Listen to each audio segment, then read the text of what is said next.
ജനിച്ചതിന് പിന്നാലെ മുത്തശ്ശി കഴുത്തറുത്ത് ചവറ്റുകൂനയിൽ തള്ളിയ കുഞ്ഞിന് അത്ഭുത രക്ഷപ്പെടൽ. നമസ്കാരം, കൊട്ടാരക്കര മീഡിയയിലേക്ക് സ്വാഗതം.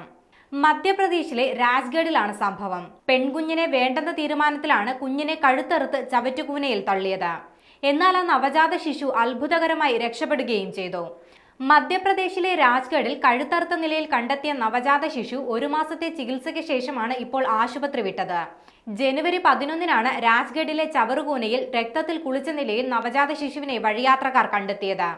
പോലീസുകാരെത്തി കുട്ടിയെ ജില്ലാ ആശുപത്രിയിലേക്കും പിന്നീട് ഭോപ്പാലിലേക്കും മാറ്റുകയായിരുന്നു. സംഭവത്തിൽ കുട്ടിയുടെ അമ്മയും മുത്തശ്ശിയും അറസ്റ്റിലാവുകയും ചെയ്തു. ഭോപ്പാലിലെ കമല നെഹ്റു ആശുപത്രിയിൽ 1 മാസം നീണ്ട ചികിത്സയ്ക്ക് ശേഷമാണ് നവജാത ശിശു പൂർണ്ണ ആരോഗ്യം വീണ്ടെടുത്തത്. കുഞ്ഞിന് ആശുപത്രി അധികൃതർ പിഹു എന്നാണ് പേര് നൽകിയത്.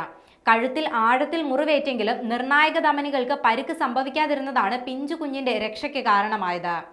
പരിക്കേറ്റ ഭാഗത്ത് നിരവധി ശസ്ത്രക്രിയകളാണ് പിഹുവിന് ചെയ്യേണ്ടി വന്നത്. ആശുപത്രി വിട്ട കുഞ്ഞിനെ രാജ്ഗഡിലെ അഭയകേന്ദ്രത്തിലേക്കാണ് കൈമാറിയിരിക്കുന്നത്. കഴിഞ്ഞ ഏതാനും മാസങ്ങൾക്കിടയിലുണ്ടായ സമാനമായ രീതിയിലെ 3ാമത്തെ സംഭവമാണിതെന്ന് കമല നെഹ്റു ആശുപത്രി മേധാവി വിശദമാക്കി.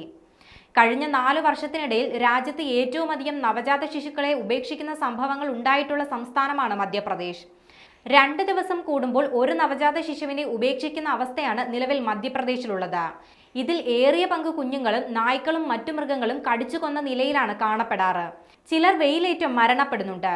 2022-ലെ ദേശീയ ക്രൈം റെക്കോർഡ്സ് ബ്യൂറോയിലെ കണക്കുകൾ അനുസരിച്ച് 175 നവജാത ശിശുക്കളാണ് മധ്യപ്രദേശിൽ ജനിച്ചതിന് പിന്നാലെ വലിച്ചെറിയപ്പെട്ടിട്ടുള്ളത്.